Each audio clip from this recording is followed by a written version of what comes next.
Is it finally over? The ominous aura of that monster has indeed begun to fade. The effects of the Sigil of Permission last but a short time. It will be some time before the Overlord of the Vortex can make any waves again. We are indebted to you for your assistance. If the Adepti hadn't happened to be here, the future of Liyue Harbor would surely have been in great jeopardy. Save your flattery. We didn't just happen to be here. Surely you won't pretend to have forgotten the reason for which we came. Come now. There's no need for such harsh words. I've heard that when Ningguang began learning to do business, she had already started setting aside part of her then limited income in preparation for building the Jade Chamber. At first, it was only the size of a small room, but with continued expansion, it has become the palace that lies before you now. It is a testament to Ningguang's entire life, both as a businesswoman and as the backbone of the Liyue Qixing. Seeing the Jade Chamber destroyed in the defense of Liyue means much to her. To me, such cooperation and sacrifice deserves at least some recognition, don't you agree? Well, I was really hoping you would say that such sacrifice could at least be used as some leverage in our negotiations.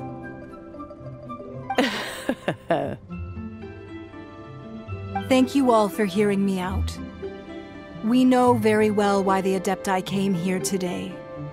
But please forgive us. We cannot yield to your wishes. Oh? 3,700 years. According to our records, the Adepti signed a contract with Rex Lapis to protect Liyue 3,700 years ago. Even to this very day, Liyue and its lands have stood the test of time, immovable as stone, just as it was thousands of years before. This is truly no small feat. But that does not mean that the Liyue of today is the same city as it was all those years ago. Do not merely cast your protective gaze upon the land. Instead, focus your sights on our city and each of the citizens that dwell within it. Are you questioning our means of protecting Liyue?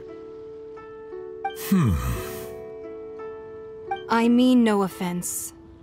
I simply hope that our Adepti forebears would see Liyue in a new light.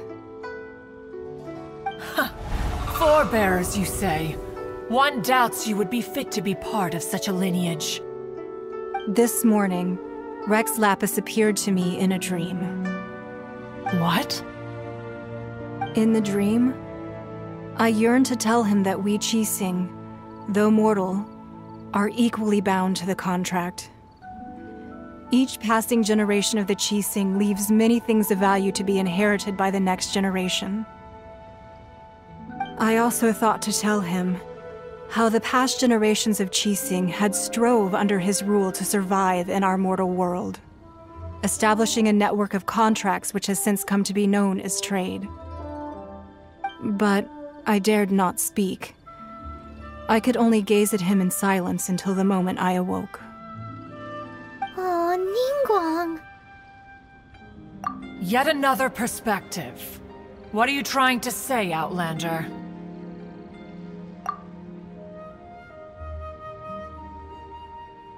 Right! That's something that happened in Mondstadt. It's a story about the Four Winds and the people of the Animal Archon. The Animal Archon sought to quell the strife between the two sides, because he believed that such conflict would only scar the hearts of both, and that nothing good would come of it. Each of the 7 nations has its own scars from the past. Though your point is the very height of simplicity. As Adepti, we've become a laughingstock, to be chastised thus by an outlander who has lent us such succor. All right, all right. Didn't Ningguang suggest that we should focus on the city and each of its citizens? I know I already have, so why not see for yourselves? I apologize for appearing in full armor. I am afraid I cannot show the proper courtesies. And who are you? I am Feng Yan, a sergeant of the Millelith. I have come to extend my thanks to the Adepti. I thought this battle would perhaps be my last. But thanks to the aid of the Adepti, our forces were not as badly battered as I feared we might be. Although I am a mere mortal soldier, I promise to hold the line and never betray the grace given to us by the illuminated Adepti this day.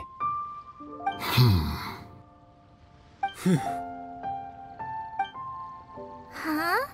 Why does everyone look so down?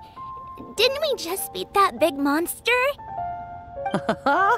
Weren't you frightened, dear? It was quite the predicament. I wasn't afraid. All the strong Millelith guards were there, and those powerful heroes with their visions were there. Everyone was there. When danger is near, everyone always protects me. And the rest of the time, they make fun toys and tasty snacks and loads of things that make the harbor so pretty.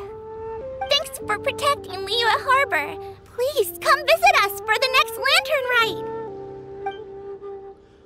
Unfortunately, we wouldn't be able to participate. Huh? Because we are Adepti. Oh, okay. It must be hard being an Adeptus. Aww. You see, this is what Liyue is like today. The country of contracts is grateful to the Adepti for their protection. But it is no longer necessary for the city to rely on the Adepti's power to solve every little niggling matter. Although their blood is weak, there is still strength to be found in those we call mortals. The time of contracts between gods and Liyue has long since passed.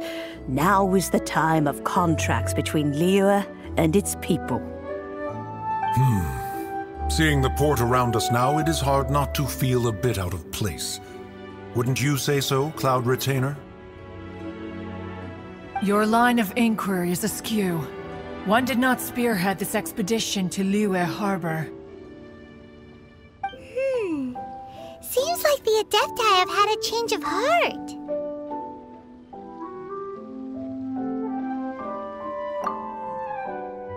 Let us return now. Eager to leave, Conqueror of Demons. Yes, one understands what the Conqueror of Demons means. The city of Liyue has changed much after our long separation. One fears that by the time one finally grasps the new contracts of Liyue, you humans would have once again changed the place beyond recognition. Fair enough. Away we shall, and return whence we came.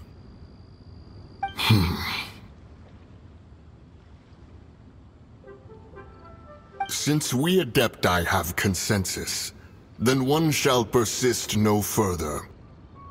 But how will we ensure that the Liyue Qixing will not simply exploit their power once we depart? In my view, that is still a thing to be guarded against. All right, Mooncarver, you needn't worry. It seems to me that this right of supervision is best left to the people of Liyue. Looks like the conflict between humans and Adepti was avoided. All's well that ends well, huh?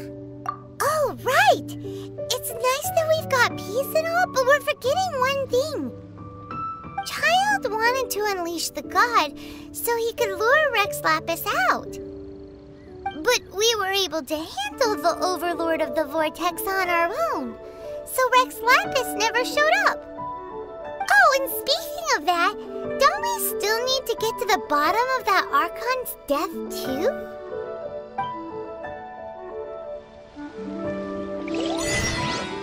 Paimon doesn't get it. But isn't the strongest lead we have the Adepti-less rite of parting that we're organizing?